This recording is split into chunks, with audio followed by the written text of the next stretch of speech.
안녕하세요, 털보이사입니다. 오늘 영상에서는 손 질환의 원인이 단순히 스마트폰 사용 때문이라고 오해하는 경우에 대해 알아보도록 하겠습니다.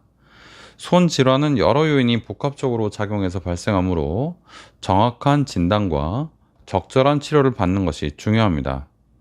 첫 번째, 손 질환의 원인은 스마트폰 사용 외에도 다양한 요인이 있습니다.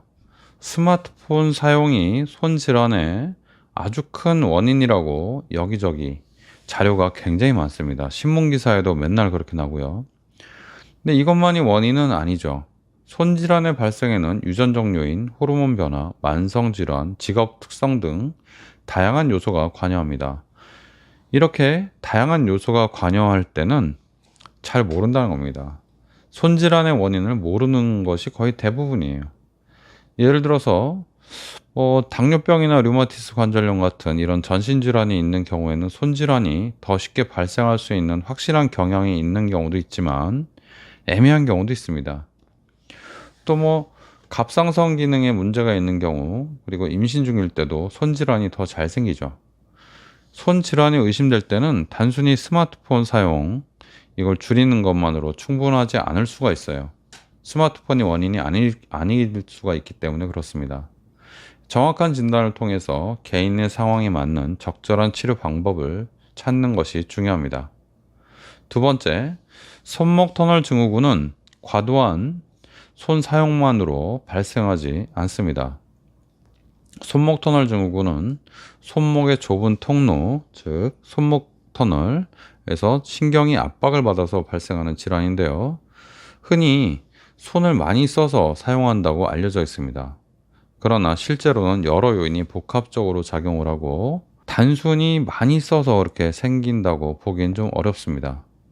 원래 손목 터널이 좁은 경우, 그리고 골절된 경우, 그리고 류마티스 있는 경우, 당뇨 있는 경우, 임신인 경우, 그런 경우에 손목 터널 증후군의 위험성이 올라갈 수 있습니다. 명백히 말씀드리면, 물론 이것도 아직 연구 중이기 때문에 확실하게 맞다고 볼 수는 없지만, 지금까지 연구에서 밝혀진 바에 의하면 손목 터널 증후군이 많이 사용하면 약간의 빈도가 올라가는 건 맞지만, 많이 쓴다고 해서 손목 터널 증후군이 확실히 생긴다, 또는 손목 터널 증후군의 원인이 손을 많이 쓰는 것이 거의 대부분이다, 이렇지가 않아요.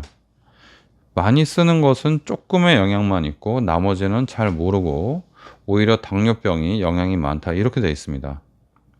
여러분들 손목 터널 증후군이 무조건 많이 써서 생긴다고 알고 계신 분 많죠?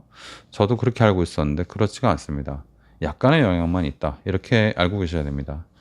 세 번째, 손가락이 딸깍딸깍하는 방아쇠 수지와 손목의 엄지 쪽이 아픈 드케르뱅병, 이건 둘 다 힘줄과 그 힘줄 주변에 그 힘줄을 싸고 있는 건초가 부어서 생긴 문제거든요.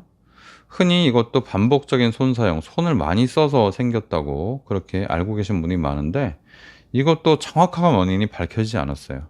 잘 모릅니다. 많이 써서 조금 더 생기긴 하는데, 많이 쓴다고 생기는 것은 아니고, 실제 연구를 해보면 많이 써서 생기는 그 요인이 그렇게 크게 나오질 않아요.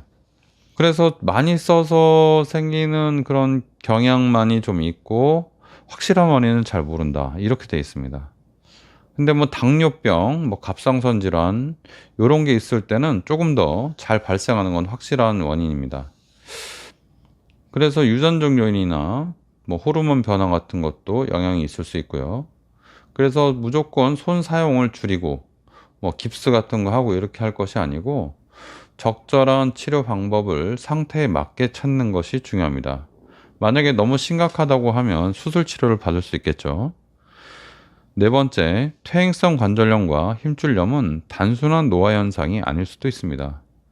퇴행성 관절염과 힘줄염이 물론 노화 때문에 잘 생기지만 실제로는 여러 요인이 복합적으로 작용해서 발생합니다.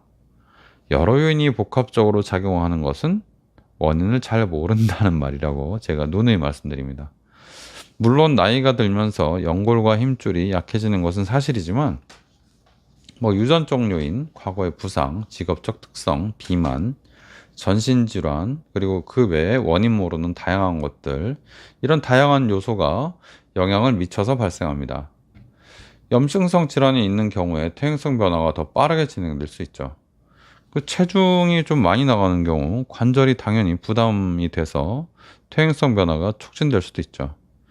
단순히 나이 탓, 단순히 이것 때문에 그렇다, 그렇게 하시면 안 되고, 또 스마트폰 때문에 그렇다, 이렇게 하실 것이 아니라 상태를 파악해서 적절한 치료를 받는 것이 항상 우선이다. 원인을 정확하게 파악하기가 어렵다, 이렇게 알고 계셔야 됩니다. 다섯 번째, 정확한 진단과 치료를 위해서 꼭 진찰이 필요합니다. 손 질환의 원인은 복합적이고 다 다를 수 있기 때문에 정확한 진단과 적절한 치료가 가장 중요합니다. 원인 규명하는 거 별로 중요하지 않아요. 원인을 잘 모르기 때문에. 증상이 나타났을 때 단순히 인터넷 정보에 의존하고 자가 진단을 하기보다는 진찰을 병원에 가서 해보는 게 중요합니다. 병원에서는 여러 가지를 고려해서 원인이 있으면 원인을 파악하고, 원인을 잘 모르겠으면 환자 상태를 파악해서 어떤 치료가 가장 적합할지를 생각해 봅니다. 예를 들어서 당뇨 때문에 그렇다고 하면 당뇨 같은 걸 좀 조절해 보고 나서 그래도 안 되면 수술하는 방법이 적절하죠. 그래서 여러분들 너무 고민하지 마시고 병원 가서 확인을 해 보시란 말이고요.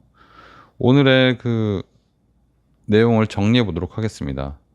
손 질환의 원인을 스마트폰 사용, 최근에 많아진 스마트폰 사용이라고 하는 기사가 굉장히 많습니다. 블로그도 많고, 영상에서도 서두에 그런 얘기 많고, 저도 과거에 그런 얘기를 아마 했을 것 같아요. 정확하게 기억은 안 나는데 아마도 스마트폰을 많이 써서 생긴다라고 저도 했을 것 같습니다. 그러나 이런 요인들, 스마트폰을 쓰고 손을 많이 쓰는 것은 손 질환이 생기는데 약간의 영향력이 있고, 전체적으로 봐서는 그렇게 큰 영향력을 미치지 않는다라고 정확하게 알고 계신 것이 좋고요. 어떤 원인을 밝히기가 어렵기 때문에 원인이 뭔지를 여러분들 너무 밝히려고 애쓰지 마시고, 지금 현재 상태를 정확하게 파악하고 현재 상태에 맞는 그 치료를 받으시고, 여러분들이 만약에 그 문제가 있다고 생각하는 그런 부분이 있으면 그 부분, 예를 들면 당뇨면 당뇨, 아니면 과도한 손상이면 손사용, 물론 영향이 그렇게 많지 않아도 도움은 됩니다. 그런 것들을 여러분들이 예방하고 손을 건강하게 지키시기 바랍니다. 손이 문제가 좀 너무 오래되면요, 회복이 좀 어려울 수 있어요. 득헤르뱅 병이나 아니면 방아쇠 손가락이나 손목 터널 증후군이나, 이게 거의 이게 3종 세트거든요. 따라다닙니다.